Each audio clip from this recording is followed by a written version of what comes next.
Welcome to another episode of War Hero to Superhero, helping military veterans and first responders transform their lives from the bedroom to the boardroom.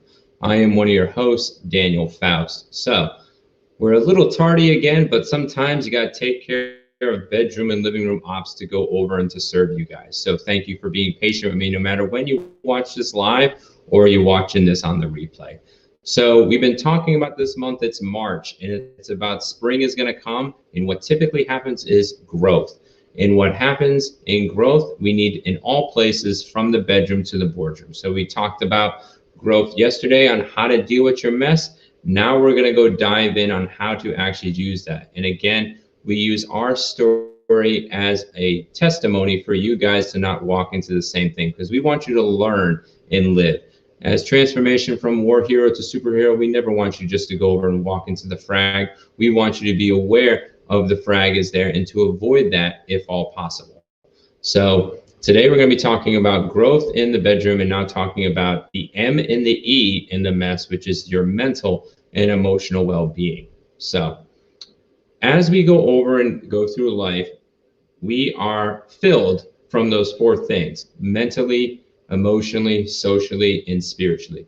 And what happens in marriage is that we think that if our spouse does something bad, then we need to do bad things. And if our spouse is good, then we do good things. I want you to think about a cup. A cup goes over and gets filled, right? And if this cup gets bumped, no matter what's in there, what comes out? Whatever's in there. So if there's clean water in this cup, then clean water will then spill out of that cup. If there's dirty water in this cup, then you would go over and bump dirty water out of the cup.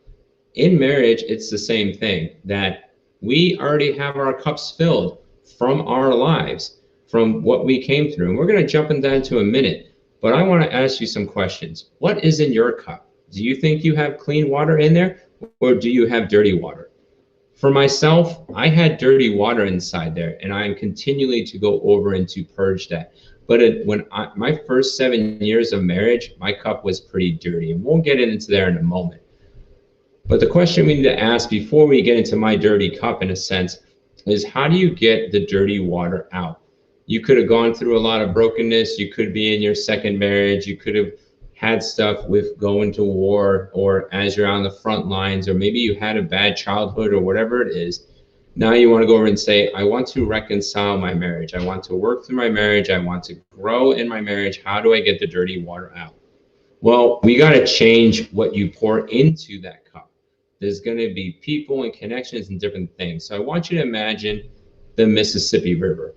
On the Mississippi River, multiple rivers, there's about 4 or 5 in my research that flow into that river.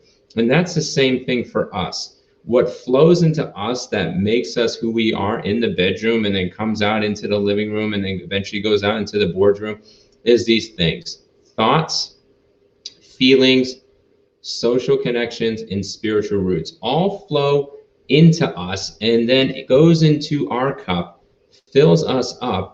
And then as situations happen and bump us, then that stuff comes out. We hope to overflow whatever it is, but sometimes we might be overflowing dirty water. We might be flowing over in clean water. But no matter if we get bumped or we're flowing out, bumped is when someone goes over and just rubs us the wrong way, or a situation doesn't go as what we thought. Overflow is what you pour out as you're getting poured into. But tonight we're going to talk about how and what more in depth pours into you. So it's kind of like 4 rivers. There's going to be a mental river, there's going to be an emotional river, there's going to be a social river, and there's going to be a spiritual river. We're only going to be touching on 2 of those tonight.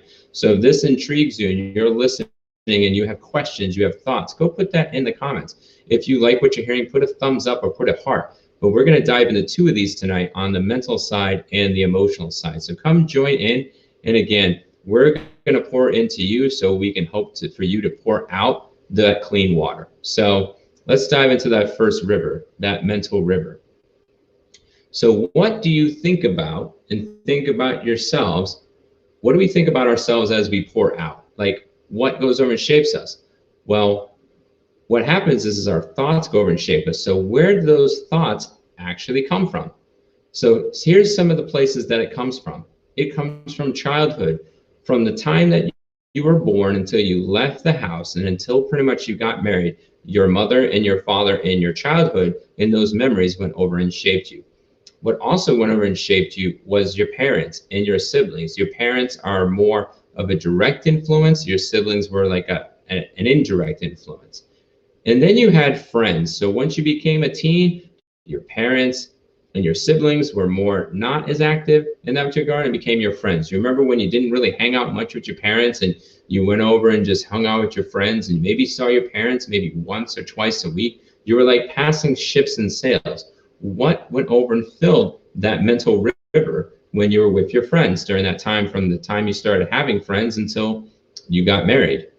Also, past hurts and failures. Those past hurts and failures, if they're not dealt with, that's going to go pour into your marriage. So it could have been something like missing a recital, or maybe your parents said a wrong word, or maybe you had a bad episode. Maybe you come from abuse. Maybe you came from a quote unquote perfect family, but there's always hurts and there's always failures. Maybe the first time you stepped up and did something, like when I did a clock recital when I was 5 years old, that still haunts me to this day. Not like every moment, but I can remember it. I was standing there with the clock, and I'm a very social person, but in that regard, I was very shy, and we had to rotate the clock on a regular basis and do our song. I got scared, and then my dad pretty much just ripped me a new one in that particular regard. That was my interpretation at the time.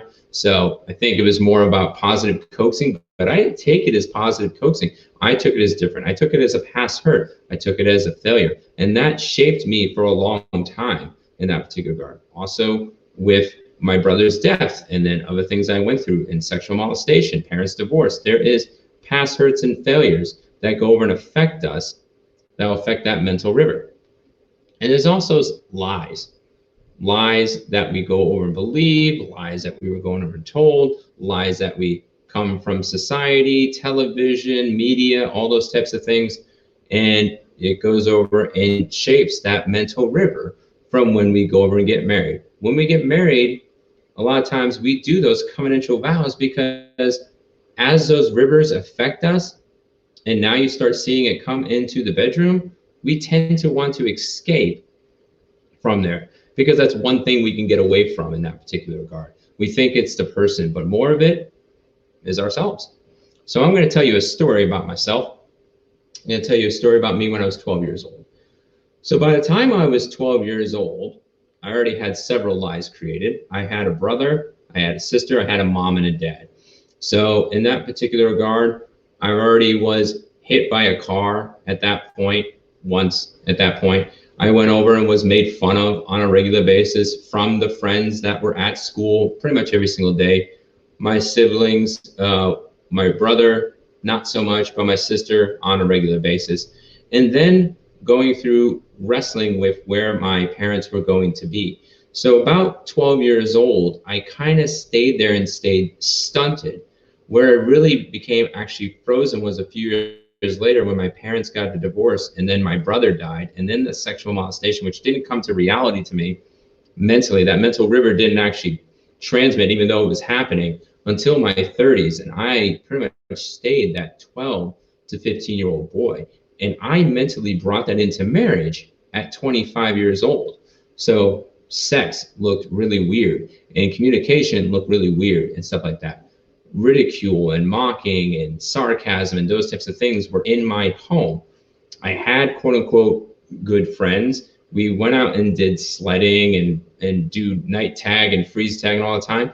So the positive things also shaped my mental river too. So, but basically that 12 to 15-year-old boy went over and shaped who I was. So that came into my marriage at 25. And we'll go more into those details in a little bit to culminate the story. So that's the mental river. So where do you see your mental river contributing the positive and or negative in your marriage? So now that you have a picture and idea of what the mental river looks like, there's actually 3 things in emotions that are formed when we are kids, and some of those things could be matured and some of those things could be stunted. If you ever take an emotional intelligence class, I would highly recommend you go and do that. We're only going to hit the 30,000 feet level briefly on this emotion side. So on the emotions, three things go over and happen as we're shaping, because this part, the executive functioning and the hippocampus and the rest of the part of the brain, doesn't forge as much. You have to go over and have this be taught. So the first thing that you realize in the first couple of years is noticing emotions. You're going over and viewing them in your first year or two, seeing on what's a good response and what's a bad response. And you're going over and viewing those things and learning how to go over and respond. That's why you go over and play peekaboo. That's why you go over and you do the smile thing and everything else. And usually parents show really expressive emotions in that particular regard as you're younger, so they can understand what's good and what's bad, because your language is still forming. You don't have all the cognitive functioning that you have as a young child from 0 to 1 years old. And basically, you have some people say all the emotions there, some people only say a few of them are there, anger, fear, and happiness. But in the long story short, you're learning to notice these things, and you really don't notice them on yourself at first, you notice them on other people. So that's the first couple of years.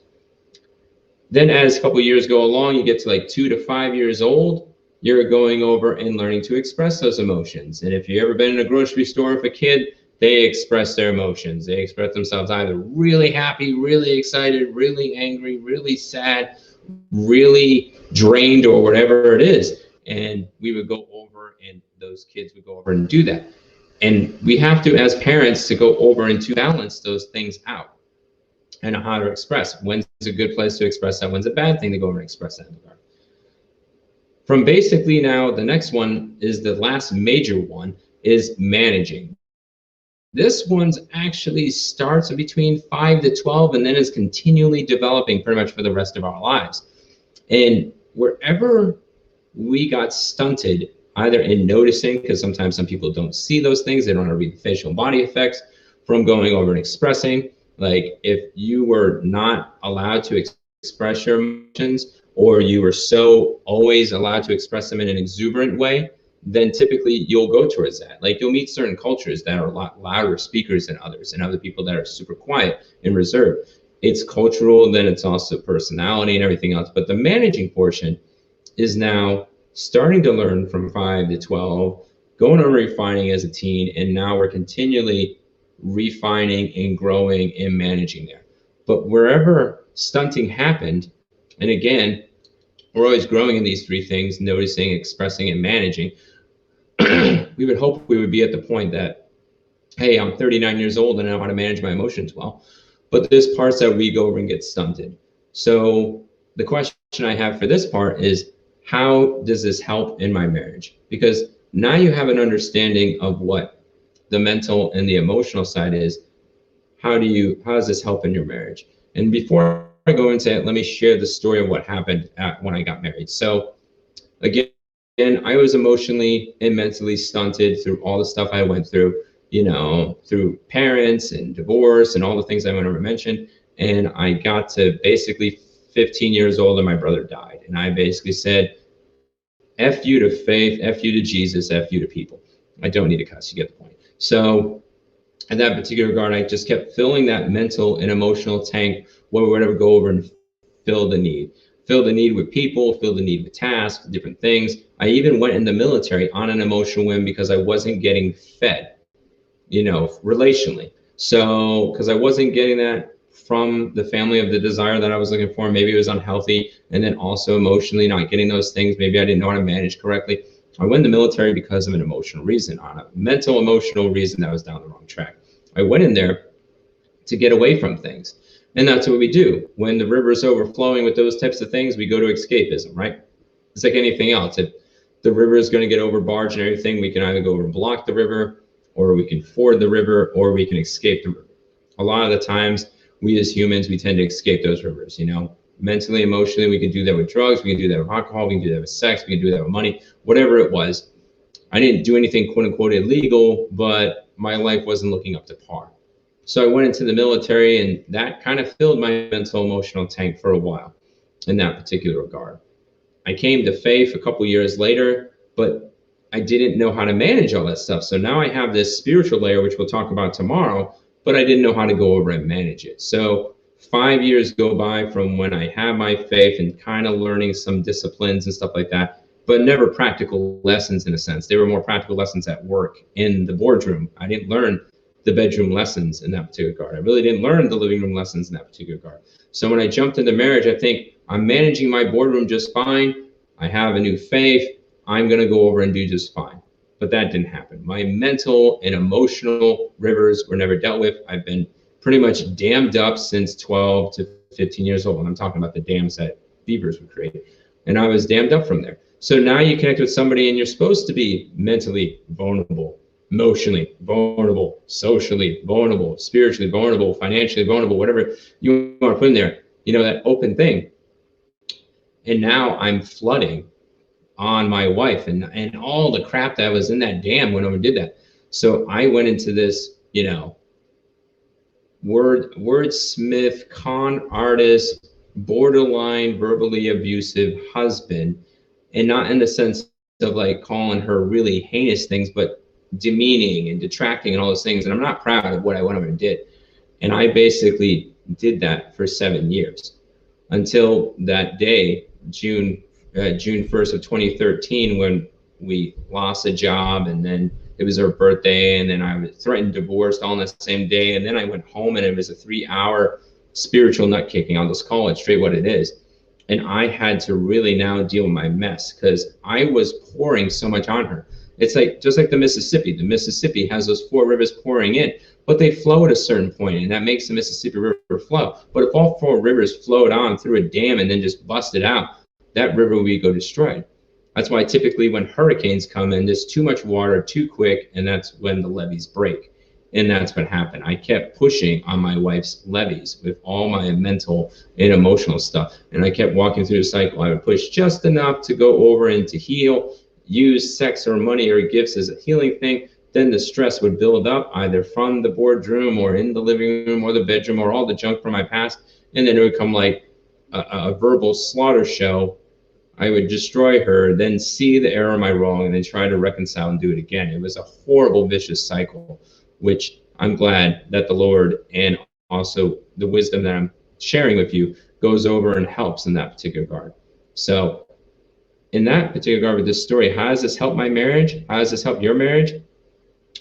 Our past relational DNA of our thoughts and our feelings shapes us. So from the time that we were born until the time we got married, we try to say we're not going to be like our parents, but it shapes us. We say, I'm not going to go do these things, but it shapes us. We catch values all the time.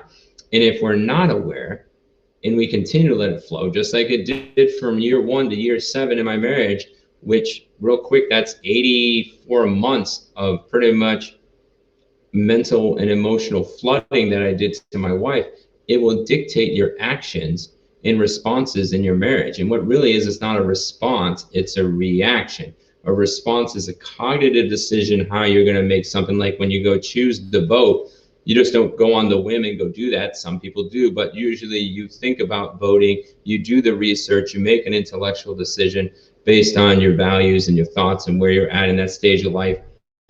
But typically we go react in our marriage, and then we make actions. And because we think it with our heart first, and then we go think it with our head second, we typically go over and typically do wrong. So where do we go from here? I want to walk you down the road that what I did. I had to do a mess inventory, and that was a mental inventory, an emotional inventory, a social inventory, and also a spiritual inventory. And we're going to challenge you today on some of those questions that I asked myself and some questions I thought of today that helped me down that road to go over and to take that relational DNA and rewrite the DNA, rewrite the script, because we have that opportunity. You're not dead yet, and neither am I. So we can go over and grow. So 10 tough questions I want you to ask yourself. So I'm not expecting you to answer these all. These are just things, and whatever one resonates with you, will tell you what to go over and do with that at the Superhero Challenge. So question number 1, when you're talking to your spouse, is your feelings sourced from the past fueling the conversation, or are you immersed in the present, in the moment, what the situation is, and then using intellectual wisdom? I want you to be honest with yourself. For me, It was usually feelings sourced from the past in those particular things. If it went over and bumped my cup and said, hey, with intimacy, and it bumped my sexual molestation issues, intimacy would be different. If it was communications in the sense of control, because I was always controlled as a kid and I was the last child, if it went over and somebody bumped control, boom, dirty water would come out. So when you're talking to your spouse, is your feelings sourced from the past or are they immersed in the present? Question number 2, what is my reaction? What is your reaction when you put this in your words? So what is your reaction when your spouse challenges you in an area of life? Is it open? Is it constructive? Is it going over and you stall out and never do anything with it and just hope to avoid the conversation? Do you get confrontational and then it's like two pit bulls going over and fighting in a pit? Where do you sit at? Or maybe there's something that's in between. Question number 3, what would your spouse say is your normal disposition? Is your disposition happy, go lucky? Is it sad? Is it depressed? Is it angry? Is it kind of miffed, always underlying frustrated, tired, whatever it is? What would your spouse say is your normal disposition? Question number 4, do I react or do you react or respond to your spouse? So I want you to put your words in here. I should have did this in a better tense, but I was writing this for the entire day, but this is one of my weaknesses. But do you react or respond to your spouse? Which one do you go over and do, and why? And when I ask why, I don't want you just to dig the surface layer. Usually we want you to go 2-3 layers deep. So if you ever have a child that goes over and challenges you the why, I would recommend, if you're going to take this question to go put in your life, to challenge it past the first why. It usually takes 3 to 5 whys to get to the deepest level. Question number 5, would you react this way in front of your friends, your family, your coworkers, or strangers? In whatever conversation you're going over and having, reflect back on a time that you had a bedroom argument or explosion, or maybe a bedroom positive thing. You know, there's going to be some conversations in the bedroom that can go on to the living room and boardroom, and there's other ones that are not. But would you act the same if it was a friend or a family member or a coworker or a stranger? And then ask yourself, why? Are they getting a different reaction or the same reaction? Number 6, what are your top 3 values in life? Typically, most people that I meet can't answer this question. So that's why I'm asking this tough question. If you find out what you value, the rest of the stuff will then come and overflow. That's how the rivers start. It's motives, it's values, it's personality, which is shaped through that mental and emotional river. And those 3 things are being shaped by the experiences that you go through. So what do you value in life? And what is those top 3 in life? Going from there, number 7, what's the difference between a value versus a preference? Where do you sit on that? Do you have your own definition? Is your definition based out of Oxford or Webster? You know, both are dictionaries. I have my personal preference, but I don't want to taint this question. So what's the difference between a value versus a preference? Question number 8, where does your truth come from? That's a huge one. I realized for myself, my truth wasn't coming from my faith as much as I thought it should. I had it as a surface thing, but more of my truth came out of my brokenness and trying to repair those dams, which actually made more dams and made those rivers then eventually break. And does your spouse agree on your truth? Do you both come together on that truth, or are you both 2 parallel rivers running together and you never go flow into a major river to go over and to get the river flowing? So where does your truth come from, and does your spouse agree? Question number 9, the last 2 are going to be really hard because of the last 2 questions. List the 5 top failure arguments you've had with your spouse. Those moments that resonate in your memory, not the one that goes over and just says, hey, I cut my finger and I yelled at my spouse, but the big ones. Like ours is the laundry one. That is one of our major ones that we argued based on what is a system and what is not. And that was 3 days, knuckle drag out, no intimacy, distance, and we were questioning if we're going to stay one another based on laundry. But there was way, way, way deeper roots then the laundry. Usually these arguments that happen are not ones that's like, oh, well, it's because you didn't fluff the pillows. And because of that, that's a major value in my life. No, it's usually tied to lies or brokenness or other hurts and things of that nature, or there's a culmination of things that tie together. People just don't go over and say like, all right, there's 3 specific arguments I have, and it's about pillows, it's about laundry, and it's about food. If you touch those 3, I'm going to go threaten, I'm going to get a divorce. It's going to be a knuckle drag out battle. It's going to be verbal onslaught. No, there's deeper roots. So list the 5 top failure arguments you've had with your spouse and trace the roots and the cause and maybe even the lies in that. And number 10, why did you choose to win or lose in an argument? And why is that important to you? I realized for myself that I lost so much stuff because I was quote unquote always wrong, that when I got into marriage, I wanted to win. And what I lost was pieces of my wife for those 7 years.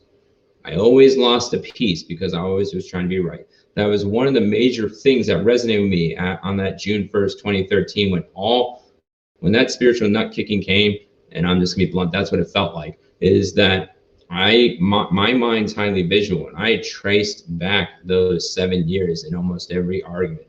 And I always was trying to prove that I was right because I was constantly wrong as a kid in many different regards. So I had to quote prove myself in my marriage that I was right.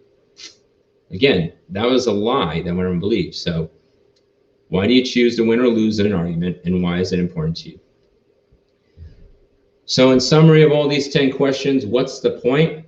Until you're dead, if you're watching live, unless that's your, dead corpse clicking the button, you have a choice. What will you choose?